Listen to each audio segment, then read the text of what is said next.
د 21مې ناحیې د غازي اباد ولسونو د پوهنې شورا لخوا د سیمې د مدارسو د اماراتي او خصوصي ښوونځیو د ښوونکو او زده کوونکو د تشویق او ستاینې په موخه غونډه ترسره کړه.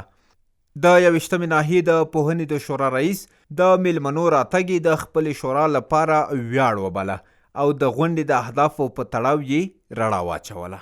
هدف دې موږ دا د ورونو چې موږ یووالی په مدارسو کې راولو، په مکاتبو کې دا سره جدا نه کړو او اتفاق اتحاد د ولسو یو بل ومنو، یو بل ته احترام قایل سو، څو دا ټولنه په وړاندې لاړه شي، مخ په وړاندې لاړه شي. د 21مې ناحیې په استازیتوب مولوي محمد نعیم خاکسار د 21مې ناحیې د پوهنې شورا هڅې وستایلې او پر خلکو یې غږ وکړو چې د خپلو اولادونو سره باید د نورو زده کوونکو سره باید همدردي وکړي او ډاډ یې ورکړو ترڅو د پوهنې په برخه کې ټول سهولتونه ورته برابر کړي. محترمو، یوه خبره درته دا کوم، انسان هر هغه انسان دا چې هغه سره د جامعې او د ټولنې سوچ او فکر وي، که نه حیوانات خو په ډیرانونو باندې ځان مړی، خو زه وایم انسان هغه ده چې هغه سره د جامعې سوچ او فکر وي. دغه رنګې دغه ولسونه، دغه مشران چې دوی دا غونډه دایره کړه، دوی کولی شول چې نن ځان هم په تکلیف کړی، خلک هم راغوښتي دي، خو دوی سره د دې عالم او د دې جامعې سوچ ده. څنګه وکولی شو هغه خلک چې هغوی د تعلیم نه لرې دي، څنګه وکولی شو چې یو شخص منګه تشویق کو، نو هغوی د تشویق دپاره دوی دا غونډه دایره کړه. یقینا چې دا عقلمند خلک دي، یقینا چې دا بیداره خلک دي په ټولو نواحیو کې، یقینا چې د 21مې ناحیې دغه ولسونه چې هغوی قومي شورا د معارف په برخه کې لري، دا د ستایلو وړ ده.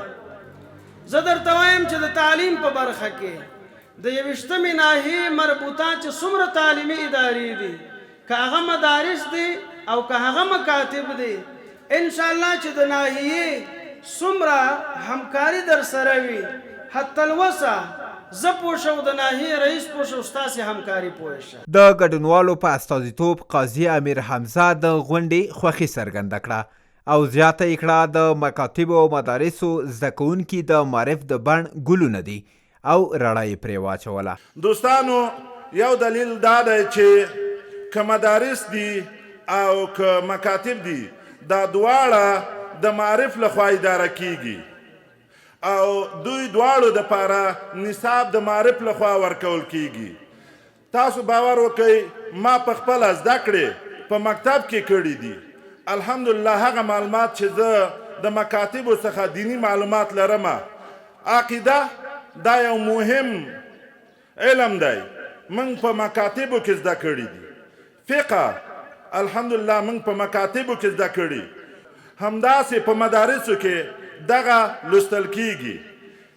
کیمیا چې د مکاتبو کې لوستل کیږي، په مدارسو کې زه خپله خبر یم، د مدارسو نصاب ما کتلی، هغلته لوستل کیږي، فیزیک لوستل کیږي، بیولوژي لوستل کیږي. دوستانو، دې څخه ثابتېږي چې معارف او مدارس دواړه د یو باغ ګلونه دي او په یوه لوري باندې د انسانانو د ښې تربیې دپاره، د ښه ژوند دپاره جوړ شوي دي او کار کوي.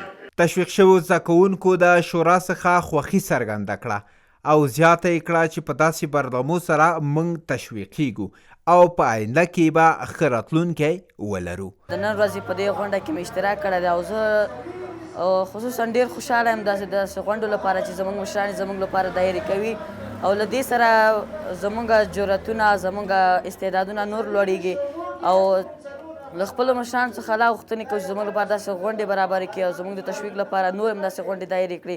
دا چې ځوانان د ټولنې د ملا تیر په نامه یادېږي، نو ځوانان داسې یو څه ته اړتیا لري چې هغوی تر شا څوک وي، دوی تشویق کړي. دا غونډه د تشویق دپاره د پورچرخي شورا څخه جوړه شوې وه، نو ډېر خوشحاله یو موږ چې موږ یې تشویق کړلو او آینده کې موږ دا غوښتنه لرو چې ځوانان لا تشویق کړي، همداسې غونډې ترسره شي. نو ډېر خوشحاله یم، ډېره مننه کوم د دې شورا د ټولو غړو څخه. الله دې کامیاب او بریالي لري. د یادونې وړ ده چې نوموړې غونډه د اتفاق اشنا خصوصي ښوونځي په انګړ کې د 21مې حوزې دیني علما، ښوونکي او 14 زده کوونکي په ډالیو او ستاینلیکونو باندې ونازول شو.